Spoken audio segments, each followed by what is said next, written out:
കിട്ടിയ തിരുവനന്തപുരം നന്തമൂട് കൂട്ടക്കൊലക്കേസിൽ ഏകപ്രതി കേതൽ ജിൻസൺ രാജയ്ക്ക് ജീവപര്യന്തം തടവും പിഴയും വിധിച്ച് കോടതി.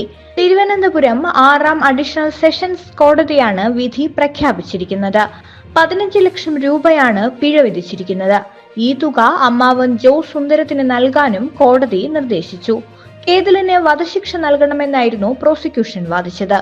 എന്നാൽ അപൂർവങ്ങളിൽ അപൂർവമായി കേസിനെ കോടതി പരിഗണിച്ചില്ല.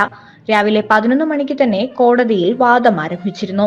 2017 ഏപ്രിൽ 5-നാണ് അച്ഛൻ പ്രൊഫസർ രാജ തങ്കം, അമ്മ ഡോക്ടർ ജീൻ പത്മം, സഹോദരി കരോലിൻ, ബന്ധുവായ ലളിത എന്നിവരെ കേതൽ മഴുകൊണ്ട് വെട്ടിക്കൊന്ന് ചുട്ടെരിച്ചത്. കേസിൽ ഏകപ്രതിയായ കേതൽ കുറ്റക്കാരനാണ് എന്ന് കോടതി കണ്ടെത്തിയിരുന്നു. 8 വർഷങ്ങൾക്ക് ശേഷമാണ് കൊടുംക്രൂരതയിൽ വിധി വരുന്നത്. കൊലപാതകം, തെളിവ് നശിപ്പിക്കൽ, ആയുധം ഉപയോഗിച്ച് പരിക്കേൽപ്പിക്കുക എന്നീ കുറ്റങ്ങളാണ് പ്രതിക്കുമേൽ ചുമത്തിയത്.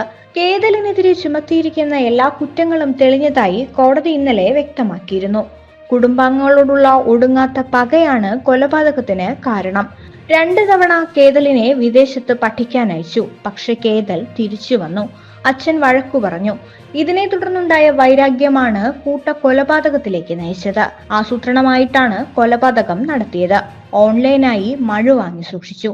തക്കം കിട്ടിയപ്പോൾ മൂവരെയും കൊലപ്പെടുത്തി.